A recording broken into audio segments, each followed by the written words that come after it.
Mariana Melhem, arquitecta, ¿cómo estás? Buenas tardes, gracias por tu tiempo y hace ya más de media hora que estás acá compartiendo nuestro programa. Bueno, muy buenas tardes a la audiencia sobre todo, que es la que todavía no me vio. Mariana, para recordar, debemos hacerlo, es docente en la Facultad de Arquitectura y Urbanismo de la UNL.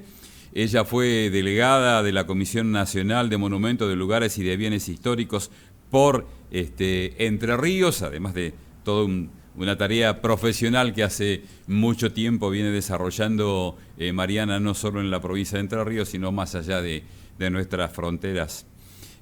Mariana, lo charlamos desde el inicio de nuestro programa cuando comenzamos con esta idea de que íbamos a tener este espacio acá en Vorterix Litoral, el espacio para el patrimonio histórico de nuestra provincia, para lograr visibilizar, para poner en valor y que son el testimonio de nuestra historia. Así es, el patrimonio se constituye en algo así como un documento en pie. Sobre todo el patrimonio construido, que es al que yo mayoritariamente me dedico, sin con esto establecer una división tajante, porque siempre hay una articulación, una idea del todo, ¿no? Y la cultura es lo que integra. Seguro. Y este vínculo de la mano del hombre, o el sedimento de la mano del hombre sobre la naturaleza, o como dicen algunos autores, que me gusta mucho, esto es la huella del trabajo del hombre sobre el territorio natural. Me parece que por ahí viene. Y bueno, y el patrimonio nos acompaña, nos sirve, nos informa de alguna manera, y tenemos que poder preguntarle para que nos informe. Así que bueno, por eso es que pienso en el patrimonio como un documento construido. Nosotros desde el inicio del programa nos ubicamos en el pasaje Su Santidad Francisco, aquí en la ciudad de Paraná, sabemos ahí entre 25 de mayo y Urquiza. Tuvimos miradas sobre el Colegio del Huerto, que cumplió 160 años el colegio, sobre la catedral, hablamos de la escuela normal, y queríamos charlar contigo de lo que, entre comillas, he denominado pasaje de la Confederación, con una audacia, un atrevimiento, solamente a los efectos de intentar comunicar y contar a la ciudadanía respecto a este espacio. Y ahora queríamos ubicarnos ahí un momento, Mariana, en lo que es la actual sede del Correo, el solar que fue de la residencia del general Urquiza. Así es. Bueno, yo ahí ampliaría un poco y diría que, en todo caso, en función de lo que estamos planteando, sería lo que hoy constituye este pasaje al que hace referencia, sería algo así como el lugar de la mayor representatividad, porque debiéramos hablar del conjunto de la Plaza Primero de Mayo y todo su entorno. Totalmente. Y acá lo que estamos haciendo es recortar en particular esa línea que une lo institucional, que queda en pie, por supuesto, de manera muy, muy puntual, pero que nos sirve justamente para recordar, nos sirve como documento para recordar. Decíamos entonces que este entorno de la Plaza Primero de Mayo estaba integrado fundamentalmente por lo que fue la Casa de Gobierno de la Confederación, donde está la Escuela Normal, el Senado de la Confederación, donde hoy está el Colegio del Huerto, único edificio en pie de la Confederación, la Catedral, el edificio anterior, no el actual, el Arzobispado, que no existía en momentos de la Confederación, y lo que es el Correo, hoy el Correo, un edificio que es también de finales de la década de 1920, donde estaba, en tiempos de la Confederación, donde se construye la residencia presidencial, o lo que fue la residencia presidencial, porque en principio Urquiza la hace construir para él, y después pasa a manos del Estado como residencia presidencial. Forma parte entonces de estas obras que hablan de lo institucional y que da respuesta a una necesidad que era cuando el presidente tenía que estar en la ciudad de Paraná cumpliendo funciones, vivía o se alojaba, en todo caso, dentro de la Casa de Gobierno. Seguro. Había un lugar especial para eso.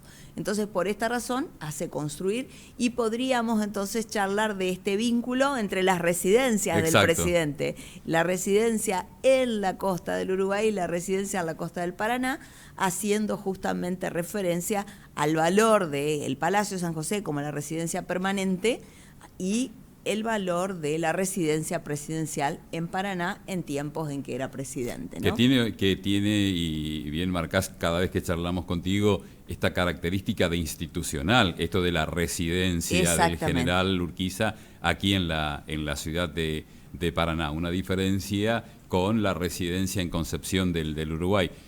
Simplemente no para trazar divisiones, sino con el objeto de poder marcar la presencia de Urquiza en ese lugar. Sí, y entender también los roles, porque a mí me parece que es importante que podamos comprender los roles. Es muy importante la presencia de Urquiza para toda la provincia, porque si nosotros empezamos a indagar un poco en el origen de ciertos pueblos, la mayoría de los pueblos entrerrianos tuvieron que ver, por lo menos los de reciente formación, con donaciones que hace Urquiza para su instalación. El caso de San Salvador podría ser, u otros de estos casos que conocemos, y bueno, ni hablar de las colonias. Y entonces entender esto, ¿no? Del rol que él tiene en razón o en función del territorio que habita primero, y luego el rol que asume y que hace y que instala en la ciudad de Paraná y en toda la costa de la ciudad del Paraná, incluso hablando de esta idea de desarrollar el territorio entrerriano en su totalidad.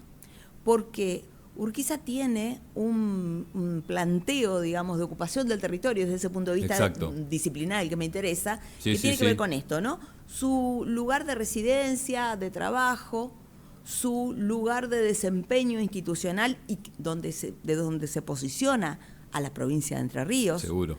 Y el desarrollo del centro. ¿Por qué? Del centro provincial. Porque el desarrollo del centro provincial aparece promovido a través de la agricultura, por ejemplo. Y si bien la colonia San José está sobre la costa del Uruguay y la colonia Las Conchas en la costa del Paraná, ese modelo de instalación de colonias es el que permite el desarrollo del centro.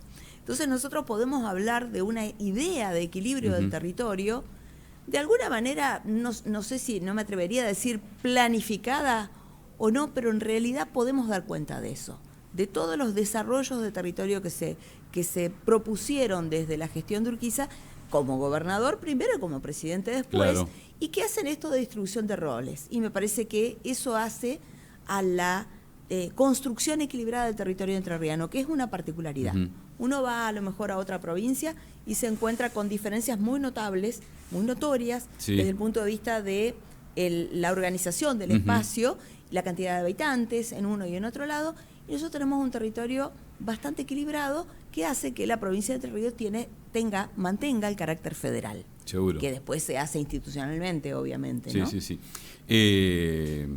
Señalo así para ver en la obra, tu última publicación, si el libro, acá está tu cámara, de este lado, Ciudades del Río, en esa obra, Mariana, bueno, reflejás un poco también todo este pensamiento que lo estás esbozando sucintamente. La publicación es de 170 escalones. De 170 escalones. La edición, perdón. Así es. La edita. Bueno, justamente lo que yo propongo a través de este libro en particular, y siempre trato de hacerlo, es esto de hacer una lectura siempre equilibrada del territorio y siempre conjugando todos los factores.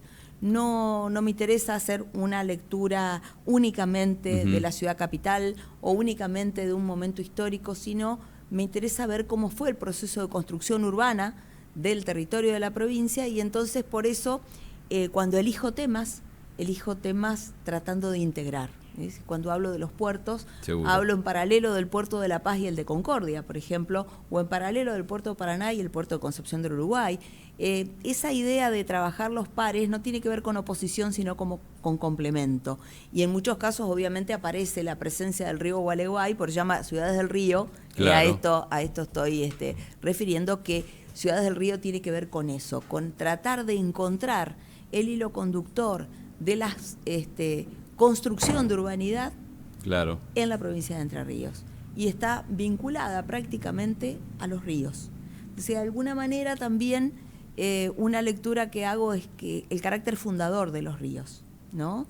Está, en vez de estar pensando en quién vino y fundó, o si se leyó o no se leyó el bando, o si vino Juan de Garay o el que Sí, fuera sí, de los claro. adelantados, la característica particular de la provincia de Entre Ríos tiene que ver más con un proceso que nace a fines del periodo tardo, o sea, con el periodo tardo colonial rioplatense, y ese periodo tardío hace que tengamos una buena cantidad de ciudades de la provincia que hayan nacido prácticamente en el siglo XIX. Sí, o sí, sea, sí. son ciudades de reciente formación, no ciudades coloniales. Y eso estuvo muy relacionado con el factor determinante, en todo caso, fueron los ríos. Sí, sí.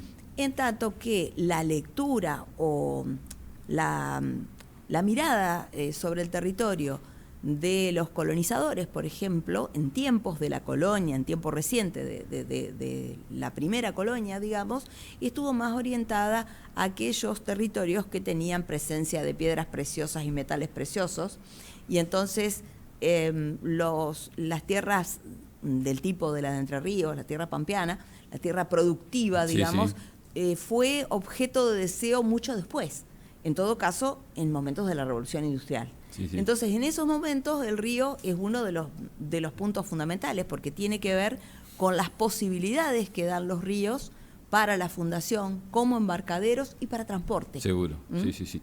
Y esto también permite, si nosotros miramos y podemos desarrollar, Mariana, cómo recordamos, analizamos y estudiamos esa etapa institucional de nuestra provincia, de nuestra región, y a partir de ahí cómo desarrollamos y qué mirada tenemos hoy sobre aquello. En concreto, por ejemplo, como decías vos, sobre los ríos, sobre los puertos, ¿no? Exactamente. Creo que nos hace poder revisar las políticas de estos tiempos. Reflexionar acerca de eso, porque me parece que es importante entender cuáles son las lógicas. Así como para muchos será importante la vía institucional, digamos, de lo que implicaba esa fundación con el bando, o esta pertenencia a la corona española, me parece que hoy tenemos mucho para mirar de lo que es la sociedad moderna argentina y entrerriana en particular, y cómo esa sociedad moderna se construye a la luz de un proyecto moderno que se vincula estrechamente con el proceso de industrialización que surge a partir de la Revolución Industrial, ¿verdad? Seguro. Y entonces los ríos, los ferrocarriles forman una dupla inseparable, y hoy debiéramos poder mirarlos con una mirada actual. Seguro. No con una mirada nostálgica, pero entender que estas ciudades que nacieron portuarias debieran conservar ese rol portuario. Sí. Habrá que pensar en qué clave Obvio, de adaptado actualidad. a estos tiempos. Pero no podemos perder un rol que nos define como identidad, ¿no? Los ríos nos están marcando fuertemente, en particular a la ciudad de Paraná, porque se llama igual que el río, o a propia Concepción, o a Gualeguay. Cualquiera de las tres podríamos estar relacionando directamente la toponimia con la memoria de esa propia ciudad, con el origen. Pero la actividad humana, el intercambio, la construcción colectiva, la construcción a lo largo de la historia, me parece que son marcas muy fuertes que hacen a esta lectura e interpretación Sí, sí. del hoy, ¿no? Y que estos tiempos tal vez urgen poder recuperarlas, ¿no? A Sí. través de los distintos actores Seguramente. en cada uno de los territorios. Sí, sí. Mariana, te agradecemos tu predisposición, tu tiempo. Cuando hablaste de rieles, recordaba los que por ahí levantaron aquí en la ciudad, pero es para charlar Muchísimo. en algún otro momento. Los 50 años que cumplió la Biblioteca Provincial con esa 2 viejas casonas, algunos hablan de 3, sobre dos. Alameda de la Federación 278, fue construido allá por 1870. En la década de 1870. Y eran 2 residencias de gobernadores. Exactamente. Exactamente. Yo mandé una foto, pero perdón, Juanca, por los 50 años de la biblioteca provincial que cumplió la semana pasada, pero que hace a que esas casonas fueron construidas en 1870. Así que bueno, el saludo y gracias a la invitación a la gente de la Biblioteca Provincial por haberme invitado a esa actividad, bueno, que lamentablemente no pude concurrir, pero que me distinguieron con la invitación. Otro espacio, otro lugar que habla de Paraná, que habla de la provincia, en lo institucional y que marca una época, esas 2 casonas, pero creo que queda para otro momento. Muchísimo queda. Mariana Melgen, gracias por tu tiempo y seguramente vamos a seguir charlando de 13 a 14 acá por Vorterix Litoral 91.7.